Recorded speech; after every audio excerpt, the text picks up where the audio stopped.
नमस्कार, news track में आपका स्वागत है। मैं हूं योगेश मिश्र।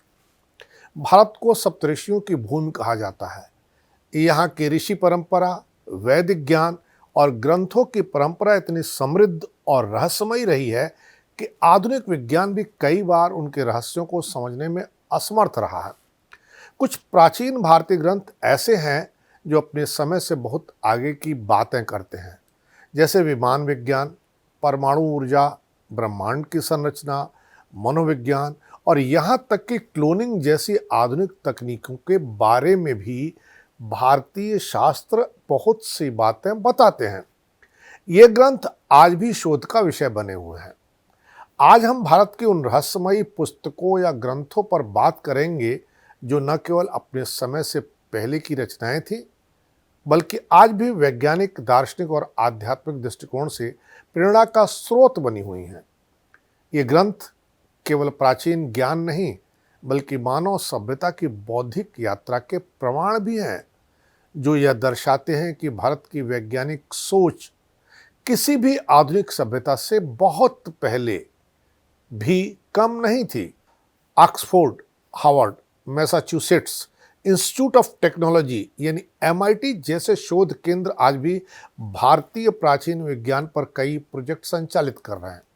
यह इस ज्ञान की वैश्विक प्रासंगिकता का प्रमाण है। भारत में विज्ञान और दर्शन का आदि ग्रंथ है वेद। वेद भारतीय सभ्यता की अद्वितीय बौद्धिक धरोहर है, जिनकी रचना का काल लगभग 1500 ईसा पूर्व माना जाता है।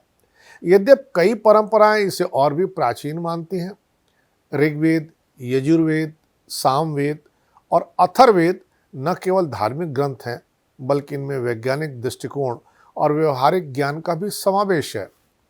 ऋग्वेद में ब्रह्मांड की उत्पत्ति, सूर्य की गति, वर्षा की प्रक्रिया और ध्वनि ऊर्जा जैसे विषयों का वर्णन है, जबकि अथर्ववेद में औषधियों की पहचान और उनके उपयोग की विस्तृत जानकारी मिलती है, जो आधुनिक औषध विज्ञान से मेल खाती है।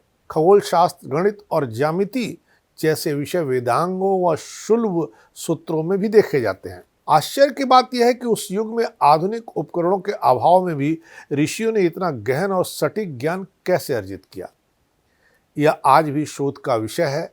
माना जाता है कि यह ज्ञान मौखिक परंपरा, गहन अवलोकन, तर्क और अनुभव के माध्यम से पीढ़ी दर पीढ़ी विकसित हुआ, जो वैदिक काल की वैज्ञानिक सोच और प्रकृति के प्रति उनकी संवेदनशील समझ को दर्शाता है। आज के कई वैज्ञानिक भी यह स्वीकार करते हैं कि वेदों में वर्णित कई सिद्धांत आधुनिक विज्ञान से सिंक्रोनाइज होते हैं, भले ही भाषा और प्रस्तुति भिन्न हो। वैज्ञानिक खोजों में पाया गया कि ऋग्वेद की नासदीय सूक्त जैसी ऋचाएं आधुनिक कॉस्मोलॉजी की सिंगुलरिटी थियरी से आश्चर्यजनक समानता रखती हैं। कई भौतिकविद इसे प्रारंभिक ब्रह्मांड की सबसे प्राचीन दार्शनिक व्याख्याओं में गिनते हैं। महर्षि भारद्वाज द्वारा रचित वैमानिक शास्त्र भारतीय ज्ञान परंपरा का एक विलक्षण ग्रंथ है, जिसमें प्राचीन विमान तकनीक का विस्तार से वर्णन मिलता है। यह ग्रंथ उनके विशाल ग्रंथ यंत्र सर्वस्व का एक भाग है। इसमें विमानों के निर्माण, संचालन, प्रकार तथा ऊर्जा स्रोतों की विस्तृत जानकारी दी गई है।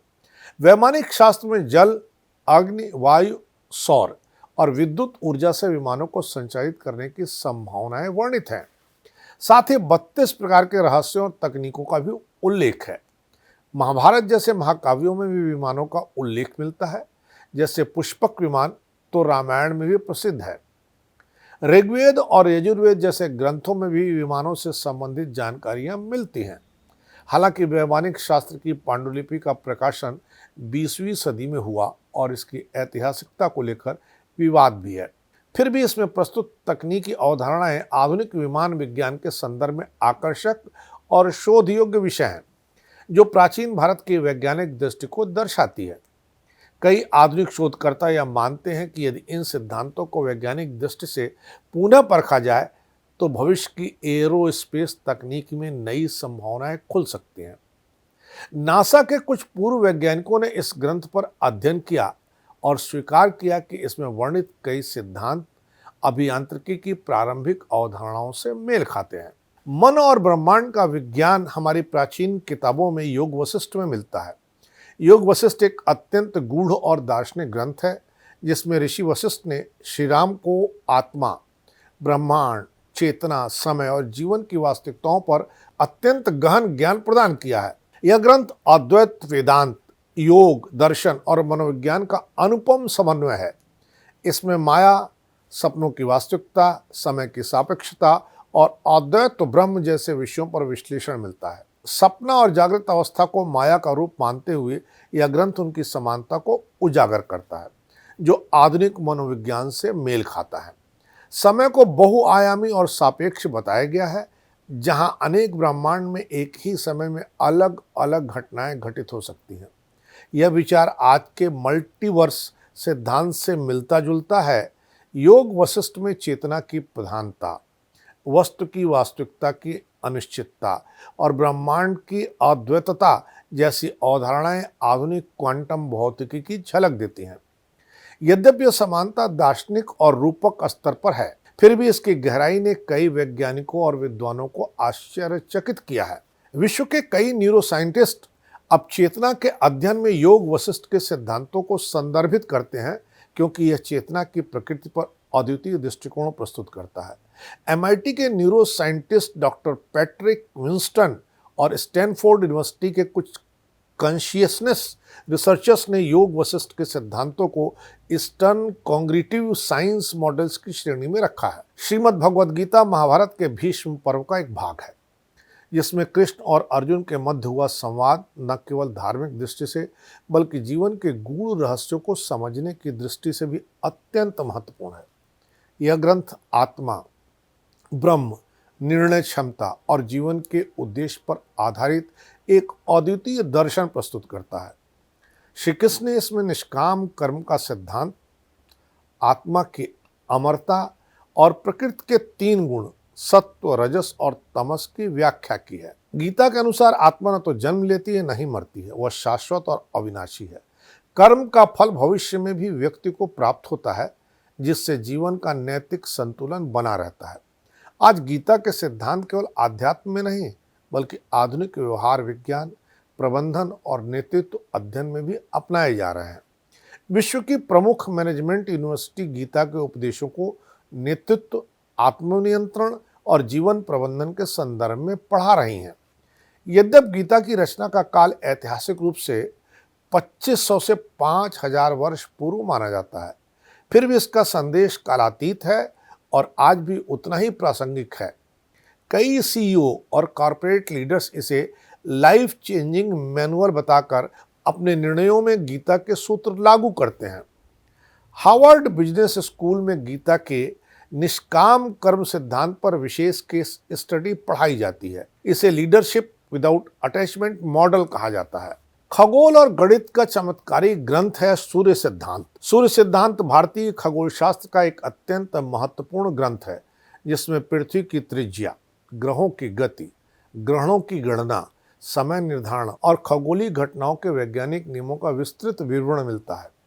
यह ग्रंथ पृथ्वी की गोलता, उसकी धुरी पर घूमने और ग्रहों की गतियों की गणना जैसे विषयों को अत्यंत सटीकता से प्रस्तुत करता है। हालांकि सूर्य सिद्धांत में आधुनिक होलियोसेंट्रिक दृष्टिकोण नहीं है, बल्कि जियोसेंट्रिक मॉडल का उपयोग हुआ है। फिर भी इसमें वर्णित खगोलीय गणनाएं प्राचीन काल में आश्चर्यजनक रूप से सटीक मानी जाती थी। इस ग्रंथ की रचना 4वीं या 5वीं शताब्दी ईस्वी के आसपास मानी जाती है। यद्यपि इसकी जड़ें इससे भी अधिक प्राचीन हो सकती हैं। परंपरा के अनुसार यह ज्ञान सूर्यदेव ने मय दानव को प्रदान किया था। इसका कोई निश्चित लेखक नहीं माना जाता है। यह ग्रंथ न केवल भारतीय खगोल विज्ञान का गौरव है, बल्कि यह इस बात का प्रमाण भी है कि भारत में खगोलीय विज्ञान की परंपरा अत्यंत समृद्ध और वैज्ञानिक दृष्टिकोण से परिपूर्ण रही है।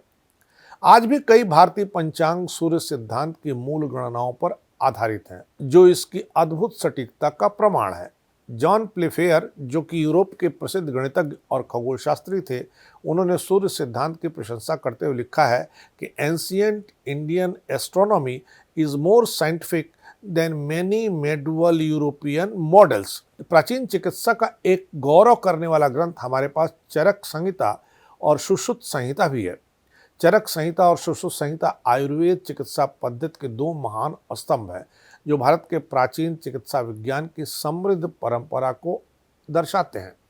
चरक संहिता मुख्य रूप से आंतरिक चिकित्सा यानी काय चिकित्सा पर केंद्रित है, जिसमें त्रिदोष सिद्धांत, वात, पित्त, कफ और मानसिक रोगों की चिकित्सा, रोग के कारण, लक्षण और उपचार की विस्तृत जानकारी दी गई है। वहीं सुश्रुत संहिता शल्य चिकित्सा यानी सर्जरी का मूल आधार मानी जाती है, जिसमें मोतियाबिंद ऑपरेशन, हड्डियों को जोड़ना, प्लास्टिक सर्जरी और 100 से अधिक सर्जरी उपकरणों का जिक्र मिलता है। लगभग 2000 से 2500 वर्ष पहले रचे गए ये दोनों ग्रंथ न केवल चिकित्सा पद्धति की पराकाष्ठा को दर्शाते हैं, बल्कि यह भी साबित करते हैं कि भारत में चिकित्सा विज्ञान अत्यंत उन्नत अवस्था में था। आज की एलोपैथी चिकित्सा प्रणाली के जन्म से हजारों वर्ष पहले ही इन ग्रंथों में ऐसी चिकित्सा विधियां वर्णित थीं जो आधुनिक विज्ञान के कई सिद्धांतों से मेल खाती हैं। सुश्रुत को आज फादर ऑफ प्लास्टिक सर्जरी और चरक को फादर ऑफ इंडियन मेडिसिन की वैश्विक स्तर पर मान्यता हासिल है। ब्रिटिश सर्जन जोसेफ कॉन्स्टेंटाइन कार्प्यू ने 1815 में जब भारत में सुश्रुत पद्धति देखी तो वे लिखते हैं, Indian rhinoplasty is centuries ahead of European surgical techniques. Yoga और तंत्र शास्त्र का एक ग्रंथ शिव संहिता और गोरख संहिता भी हमारे यहाँ कम लोकप्रिय नहीं रहा है। शिव संहिता योग और तंत्र शास्त्र की परंपरा का एक महत्वपूर्ण ग्रंथ है जो मानव शरीर की ऊर्जा प्रणाली, साधना पद्धतियों और चेतना के वैज्ञानिक सिद्धांतों को उजागर करता है। इसमें कुंडलिनी शक्ति को सुषुम्ना नाड़ी में स्थित एक दिव्य ऊर्जा के रूप में वर्णित किया गया है, जिसे जागृत करने के लिए आसन, प्राणायाम, बंद, मुद्रा और ध्यान जैसी यौगिक विधियों का प्रयोग बताया गया है। शिव संहिता में 7 प्रमुख चक्रों, मूलाधार से लेकर सहस्त्रार तक का विस्तृत विवरण मिलता है, जो न केवल आध्यात्मिक जागरण बल्कि शारीरिक और मानसिक स्वास्थ्य के लिए भी महत्वपूर्ण माने जाते हैं। इसमें यह भी स्पष्ट किया गया कि जब नाड़ियों और चक्रों का शुद्धिकरण होता है तब चेतना में वृद्धि और शरीर मन में संतुलन आता है। आधुनिक न्यूरोसाइंस और मनोविज्ञान भी अब ध्यान और प्राणायाम के प्रभावों की पुष्टि कर रहे हैं, जिससे यह सिद्ध होता है कि प्राचीन भारतीय यौगिक ज्ञान आज भी वैज्ञानिक कसौटी पर खरा उतर रहा है। वैश्विक स्तर पर ब्रेन प्लास्टिसिटी रिसर्च में यह सिद्ध हुआ है कि ध्यान मस्तिष्क की संरचना तक बदल सकता है, जिससे इन प्राचीन योग ग्रंथों का महत्व और बढ़ जाता है। येल यूनिवर्सिटी और जॉन्स हॉपकिंस जैसे संस्थानों में मेडिटेशन न्यूरो साइंस प्रयोगों में शिव संहिता आधारित तकनीकों का उपयोग हो रहा है। वारामही द्वारा रचित बृहत संहिता एक बहुआयामी ग्रंथ है जो भारतीय ज्ञान परंपरा में खगोल विज्ञान, मौसम विज्ञान, भूगर्भ शास्त्र, वास्तुशास्त्र और ज्योतिष का अद्वितीय संगम प्रस्तुत करता है। 6ठी शताब्दी ईस्वी के आसपास रचित इस ग्रंथ में लगभग 106 अध्यायों में 400 से अधिक विषयों पर विस्तार से चर्चा की गई है। इसमें ग्रहों की गति, ग्रहण, नक्षत्र और ज्योतिषी गणनाओं से लेकर वर्षा, बादल, विज्ञान, भूकंप के लक्षण, भवन निर्माण के नियम, भूमि चयन और ग्रहों के प्रभाव जैसी गूढ़ जानकारियां प्राप्त होती हैं। बृहत संहिता में प्राकृतिक घटनाओं और मानव व्यवहारों के बीच गहरे संबंधों को दर्शाया गया है, जो आज के अंतर विषयी अध्ययन में अत्यंत उपयोगी हैं। ये ग्रंथ न केवल प्राचीन वैज्ञानिक चिंतन की पराकाष्ठा को दर्शाते हैं, बल्कि आधुनिक मौसम विज्ञान, वास्तु और ज्योतिष के लिए भी एक महत्वपूर्ण आधार बना हुआ है। कई आधुनिक भूवैज्ञानिक भी मानते हैं कि भूकंप के पारंपरिक संकेतों का वर्णन बृहत संहिता में अद्भुत सटीकता के साथ मिलता है। आधुनिक मेट्रोलॉजी में बादल गठन और वर्षा पर जिन सिद्धांतों का अध्ययन होता है, उनकी प्रारंभिक अवधारणाएं बृहत संहिता में मिलती हैं। बैटरी और विद्युत का रहस्य अगस्त संहिता में बेजोड़ ढंग से लिखा गया है। अगस्त संहिता महर्षि अगस्त द्वारा रचित एक विलक्षण ग्रंथ है। इसमें विद्युत विज्ञान से जुड़े अनेक सूत्रों का उल्लेख मिलता है। इस ग्रंथ में एक ऐसी विद्युत बैटरी की संरचना बताई गई है जिसमें मिट्टी के पात्र में तांबे और जिंक की प्लेटों के साथ अम्लिक रसायनों का उपयोग कर विद्युत उत्पन्न करने की विधि दी गई है। यह विवरण आधुनिक गैल्वेनिक सेल यानी बैटरी की संरचना से चौंकाने वाली समानता रखता है। अगस्त्य संहिता में न केवल विद्युत उत्पादन बल्कि विद्युत द्वारा तांबा, चांदी, सोना जैसे धातुओं की इलेक्ट्रोप्लेटिंग की विधियां भी दी गई हैं। साथ ही जल के विद्युत अपघटन द्वारा हाइड्रोजन और ऑक्सीजन कैसे प्राप्त करने की प्रक्रिया का भी उल्लेख होता है। ये सभी तथ्य यह दर्शाते हैं कि प्राचीन भारत में ऊर्जा, विद्युत और उसके वैज्ञानिक प्रयोगों को लेकर अत्यंत उन्नत और प्रयोगात्मक ज्ञान मौजूद था। जो आधुनिक विज्ञान की कई खोजों से सदियों पूर्व ही भारतीय मनुष्यों द्वारा ज्ञात हो चुका था। कुछ शोधकर्ताओं का मत है कि सिंधु सरस्वती सभ्यता में मिले धातु प्रयोग भी इसी विद्युत ज्ञान की ओर संकेत करते हैं। जर्मनी के वैज्ञानिक बेली और शिम्प ने 1920 में अगस्त संहिता की विद्युत अवधारणाओं का परीक्षण किया और माना कि यह एंशिएंट इलेक्ट्रोकेमिकल नॉलेज का आश्चर्यजनक उदाहरण है। चेतना के अद्वैत विज्ञान के बारे में अष्टावक्र गीता हमें बहुत कुछ बताती है। अद्वैत वेदांत भारतीय दर्शन की वो गूढ़ शाखा है जिसमें आत्मा और ब्रह्म की पूर्ण एकता को सत्य माना गया है। उपनिषदों और शंकराचार्यों के ग्रंथों में वर्णित इस दर्शन का केंद्रीय सिद्धांत यह है कि केवल ब्रह्म ही वास्तविक है, बाकी सब माया यानी भ्रम है। अद्वैत वेदांत के अनुसार मन और माया के कारण जीव स्वयं को ब्रह्म से अलग अनुभव करता है, जबकि वास्तविकता में आत्मा और ब्रह्म एक ही चेतना के भिन्न भिन्न स्वरूप हैं। इस दर्शन में जगत और व्यक्तिगत अनुभव को भी माया माना गया है, ठीक वैसे ही जैसे स्वप्न और जागृत अवस्था दोनों ही चेतना की कल्पना हो। आधुनिक क्वांटम भौतिकी के ऑब्जर्वर इफेक्ट सिद्धांत से इसकी दार्शनिक तुलना की जा सकती है, जहां यह माना जाता है कि देखने वाले की उपस्थिति से ही वस्तु की स्थिति तय होती है। अद्वैत वेदांत भी चेतना को ही अंतिम साक्षी और वास्तविकता का निर्धारक मानता है, जिससे दोनों विचारधाराओं में गहरी समानता देखी जा सकती है, भले ही वह वैज्ञानिक स्तर पर न होकर विचारधारात्मक स्तर पर हो। दुनिया के कई आधुनिक दार्शनिक अष्टावक्र गीता को कॉन्शियसनेस साइंस का आधार ग्रंथ कहते हैं।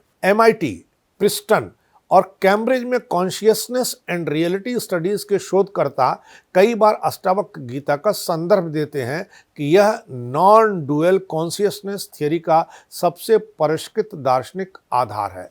इन किताबों के आधार पर हम ये कह सकते हैं कि बहुत से क्षेत्र जिसमें आज हम वैज्ञानिक चरम पर हैं, उसे बहुत पहले भारतीय मनुष्यों ने जाना, समझा और दुनिया के सामने परोस दिया था। इस बार इतना ही। अगली बार फिर मिलेंगे किसी नए सवाल पर नए ढंग से बात करने के लिए। तब तक के लिए नमस्कार।